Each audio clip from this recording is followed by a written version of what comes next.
दो तीन चीजें और सुन लो अच्छी। अगर तुम चाहते हो कि तुम्हारी बेटी ससुराल में जाकर लक्ष्मी बन जाए तो कभी भी अपनी बेटी को ये चार चीजें मत देना घर से। और अगर तुम चाहती हो कि तुम्हारी बहू तुम्हारे घर में तुम्हारी लक्ष्मी बन के रहे तो कभी बहू से ये चार चीजें मत मंगाना उसके मायके से। तो न मानो तो हम तिथि लिखवाए दे रहे हैं, ये तिथि में ये चार चीजें मंगवा लियो। तुम अगर हमें ढूंढा तो नहीं फिरो तो हमारी गारंटी का आई फिर। ये चार चीजें कभी बेटी को देना नहीं और बहू से मंगवाना नहीं। सबसे पहले झाड़ू, कभी बेटी अपने मायके से ससुराल झाड़ू न ले जाए। सुई, कपड़ा सिलने वाली सुई, कभी भी बेटी अपने मायके से ससुराल में सुई न ले जाए। तीसरे नंबर पे है आटा छानने वाली छन्नी, दहेज में कभी मत देना अपनी बेटी को। और चौथा अचार, बेटी को कभी अचार मत रखना। पहले पूछो जी मत आई हरे जब कलेवा बंधत तो शक्कर धरते धरते। आजकल अचार की फैशन बन गई। अच्छा बहू की भी गलती नहीं है रे। बहू ने मायके को सूटकेस लगाओ और पिताजी आ गए ससुर, काय बेटा कहाँ जा रहे हैं? बोले पापा 2-4 दिन को मम्मी को देखे आए।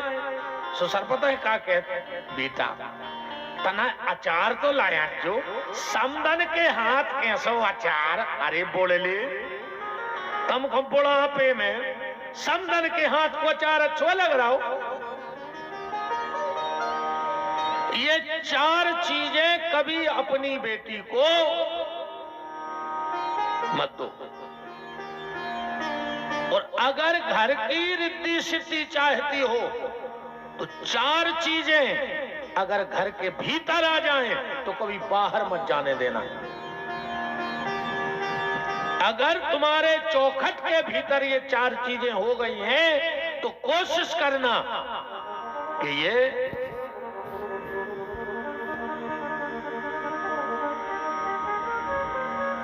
अच्छा भगा दें, माए भग जाओ। अब माए से हाथ कर सुइए सो हम ना से कर जाओ। आ जाओ खिसके हाथ सड़क भग गया भग गया।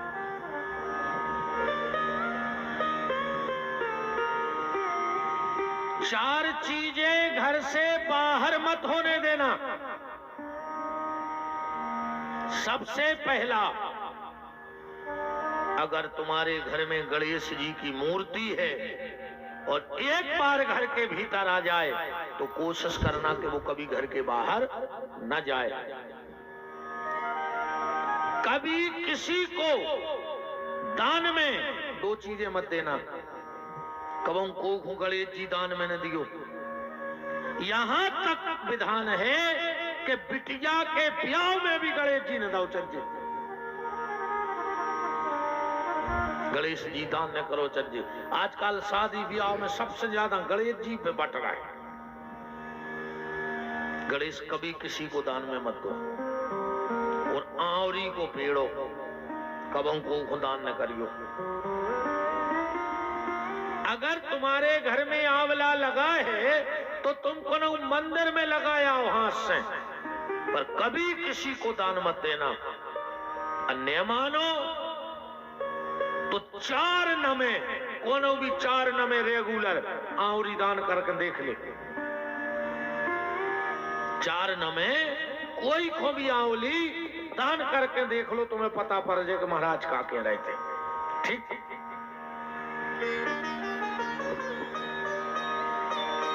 जो बहनों के लिए मंगलसूत्र शादी में मिला हो वो कभी किसी को पहनने मत देना। ना किसी का मंगलसूत्र पहनना और न किसी को पहनने अपना देना। और कभी को के पांव के बिछिया न पैरों चज्जे पैरे पैराए। ध्यान रखियो मान ये बात है। किसी के भी पांव के बिछिया पहने पहनाए सुहागन नारी को नहीं पहनने चाहिए। बहुत चीजें हैं सोचने की, छोटी छोटी गलतियां अपन कर रहे और उनको प्रायश्चित अपन भोग रहे हैं। परंपराएं तो लगभग सब सीता ही राम हो गई, फिर भी कोशिश है जितना बच जाए उतना अच्छा है, जितना है उतना ही अच्छा है। तो खूब नाम जप करो। बात तो भगवान के भजन की है कि जितना अधिक से अधिक हो सके उतना ठाकुर जी का नाम जप डालो। कल आप चर्चा में सुन रहे थे, सत्संग पे चर्चा चल रही थी कि सत्संग बिना कल्याण नहीं, सत्संगति चाहत है मुनि ज्ञानी। और शेर के संग में स्यारे आनंदित, पंडित के संग मूरख ध्यानी। और कंद के संग में बास निकात है, दूध के संग बिकात है पानी। और गेहूं कहे सुन रे बथुआ,